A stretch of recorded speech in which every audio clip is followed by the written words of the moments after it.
안녕하세요, 풋볼 포레스트입니다. 동아시아 축구 최강팀을 가리는 2025 동아시안컵이 바로 7월 7일자로 개최가 되어 4개국 팀이 우승을 놓고 경쟁을 시작을 했고, 우리나라 대표팀은 첫 경기부터 중국 대표팀을 완벽하게 잡아내면서 우승에 대한 가능성을 키우는 좋은 결과를 만들어내는데, 우리나라에서 개최하는 이번 동아시안컵은 시작부터 흥행이 역대급으로 망해버리는 참사가 발생하고 말았고, 이러한 실패가 일본에도 알려지면서 많은 일본 축구팬들이 한국의 흥행 실패에 대해 다양한 반응을 보이고 있습니다.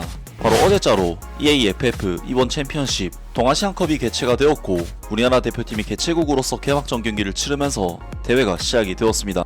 우리나라 대표팀은 역대 동아시안컵에서 5회나 우승을 차지하면서 명실상부한 동아시안컵 최강의 팀이긴 하지만, 가장 최근에 있었던 대회에서는 일본 대표팀에게 밀려서 우승 트로피를 놓친 상황인 만큼 이번 대회 우승을 위해서라도 반드시 잡아내야 하는 경기라고 할 수가 있었고, 이번 동아시안컵은 정식 A매치로 등록되는 경기는 아니긴 하지만, 우리나라 대표팀 입장에서는 대표팀의 유럽파 주축 선수들이 빠졌을 때 다른 선수들을 실전에서 실험해 볼 수 있는 거의 유일한 기회이기 때문에 굉장히 중요한 의미를 갖는 대회라고 할 수가 있겠습니다. 아무튼 우리나라 대표팀은 이번 대회 첫 경기부터 중국 대표팀을 상대로 격파하는 좋은 경기력과 좋은 결과를 동시에 얻어내면서 성공적으로 첫 경기를 마쳤고, 강상윤, 김봉수, 이승원, 오재현, 서민우 등 그동안 대표팀에서는 전혀 볼 수 없었던 새로운 얼굴들의 실험 및 테스트까지 이루어졌다는 부분에서 이번 경기는 경기 결과뿐만 아니라 선수들의 경험치와 테스트에 있어서도 성과를 거둔 경기였는데요. 하지만 이번 경기 분위기는 평소의 경기 분위기와는 사뭇 다른 분위기가 있었던 경기였는데, 사실 우리나라 남자 국가대표 축구는 거의 아이돌급 인기를 몰고 다닐 정도로 국내에서 A매치를 했다 하면 풀관중으로 경기가 치러지지만, 이번 경기에서는 관중석의 빈자리를 관중들이 가리지 못할 정도로 빈자리가 너무나도 많이 늘어나는 국가대표 경기답지 않은 광경이 펼쳐졌고, 충격적이게도 이번 경기 공식 관중 집계 결과 4,426명의 관중이 집계가 되면서 우리나라 대표팀 선수들은 사실상 대표 경기가 아닌 국내 K리그보다도 못한 수준의 응원을 받으면서 경기를 치러야만 했습니다.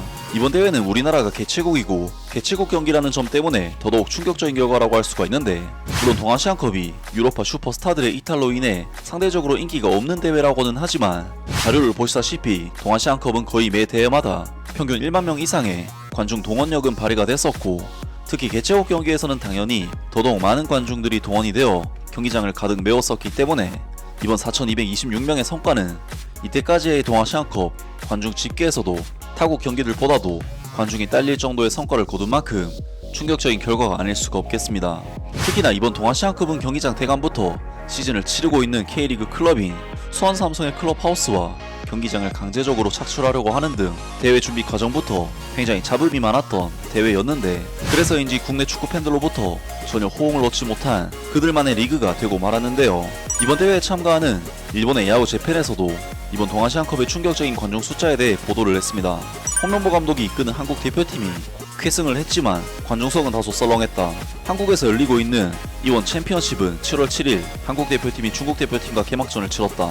홍명보 감독이 이끄는 한국 대표팀은 전반전 8분 미드필더 이동경의 골로 기분 좋게 선제골에 성공, 이어서 21분에 추가골을 넣고 후반 12분에 세 번째 골을 기록해 3대0으로 쾌승을 거두었다. 이번 챔피언십은 2017년부터 한국이 3연패를 달성했지만 2022년에는 자국 개최였던 일본이 우승, 이번 대회에서는 동아시아 왕자 탈환을 노린다. 다만 이날 관중 수는 겨우 4,426명, 수용 인원이 37,155명의 용인 미르 스타디움 관중석은 다소 썰렁했다 라면서 한국 대표팀이 승리를 거뒀지만 관중석이 썰렁했다면서 소식을 전했습니다. 그리고 일본 축구 팬들 또한 한국의 관중 동원력에 대해 충격을 받은 듯한 반응을 보이고 있는데요. 평일이고 베스트 멤버도 아니어서 사실상 국제 B매치이긴 해도 이렇게까지 관중이 적을 수가 있나. 내일 일본 대표팀 경기는 관중수가 얼마나 될지 흥미롭네. 동아시안컵 개최지인 용인 미르 스타디움은 2018년에 개장한 새로운 경기장이긴 한데 37,000명이나 수용할 수 있는 거대한 육상 겸 축구 경기장이라 관중이 4,400명 뿐이라면 피치에서 관중석도 몰고 관중석도 겨우 12%만 차서 어떤 의미로는 지옥같은 광경이 됐을 것 같네. 그리고 아마 교통 접근성도 별로 좋지 않았던 걸로 기억한다. 자국에서 4,000명이라니 대체 무엇을 위해 존재하는 대회일까? 보여주기식 동원조차 할 생각이 없는 건가? 한일전 정도는 관중을 모을 수 있으려나 아무리 베스트 멤버와는 거리가 멀어도 홈에서 관중이 4,000명 뿐이라니 참 힘들겠네 등등 많은 일본 축구팬들이 한국의 관중 동원력에 대해 충격을 받은 반응들을 보였습니다. 정말 이번 동아시안컵은 물론 대회에서 우승하는 것도 중요하지만 우리나라에서 개최하는 대회인 만큼 흥행도 중요하다고 할 수가 있는데, 이러한 처참한 모습은 중국과 일본, 홍콩의 축구 팬들에게 보여주기에는 부끄러움이 나지 않을 수가 없고, 좀 더 강하게 이야기하자면 국제적인 망신이 아닐 수가 없는데요. 물론 이번 대회는 우승을 통해 팬들의 마음을 잡을 수도 있겠지만 성적만으로는 지금의 여론을 돌리기에는 쉽지 않아 보이고, 근본적으로는 축구협회의 투명한 운영부터 시작을 해서 팬심을 다시 잡아야만 할 것으로 보입니다. 아무튼 오늘 영상은 여기까지고요. 영상 재밌게 보셨다면 구독과 좋아요 그리고 댓글 부탁드립니다. 감사합니다.